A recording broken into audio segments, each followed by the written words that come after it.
The training deck of the Concordia station buzzed with nervous energy as cadets from 17 different species lined up for their first interspecies combat assessment. General Vexthera, a towering Altarian with chitinous armor plating and 4 muscular arms, surveyed the mixed group with barely concealed disdain. His species had dominated galactic military doctrine for 3 centuries, and he saw little reason to believe these soft, primitive recruits would change that. Among the cadets stood Sarah Chen, barely reaching 5'6" in her standard-issue training gear.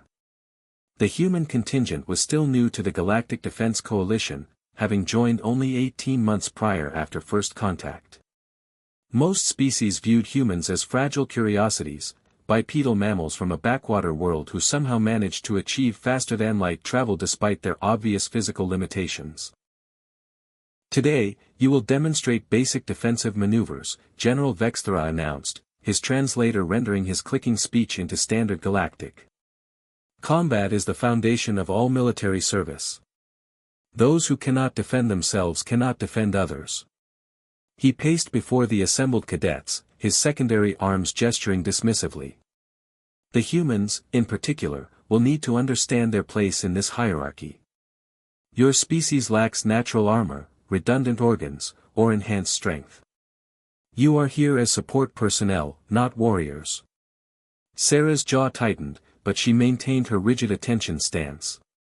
She'd heard variations of this speech from half a dozen instructors since arriving at the academy. The assumption was always the same: humans were weak, slow, and fundamentally unsuited for combat roles. We will begin with a simple demonstration, the general continued, scanning the group until his compound eyes settled on Sarah. You, human. Step forward. Sarah moved to the center of the training mat, her movements economical and precise. General Vexthera followed, looming over her like a four-armed mountain of natural armor and predatory evolution. The Altarian combat doctrine emphasizes overwhelming force and intimidation, he explained to the watching cadets. Lesser species typically submit when faced with superior. His lecture was cut short as he brought his primary right hand across in a casual backhand slap, intending to demonstrate human frailty to the assembled recruits.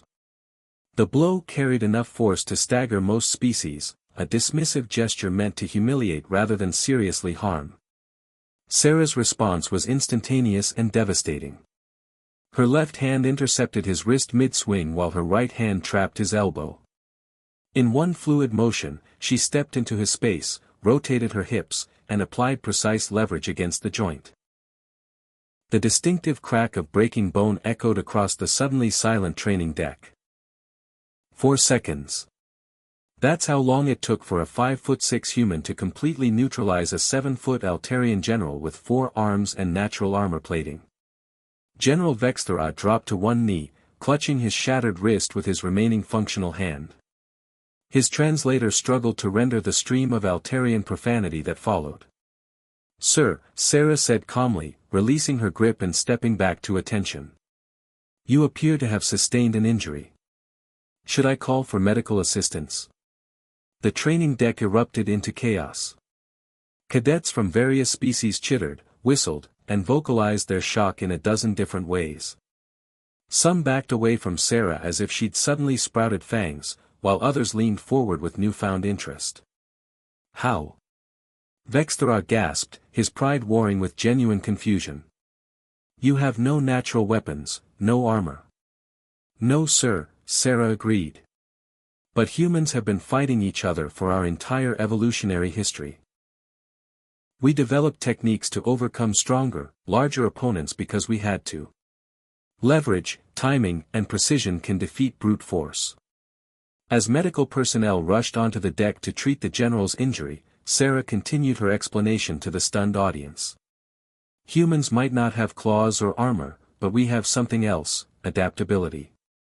We learn. We innovate. We find ways to win even when everything says we shouldn't be able to." Word of the incident spread through Concordia Station within hours.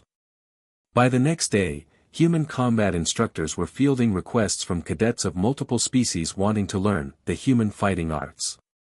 The Altarian High Command quietly revised their assessment of human military potential. General Vexthera, nursing his caste and his wounded pride, found himself grudgingly impressed. Perhaps these humans weren't as helpless as they appeared. Perhaps underestimating them had been his first mistake. It would not be his last lesson in human adaptability, but it was certainly the most memorable one he'd learn with a broken wrist.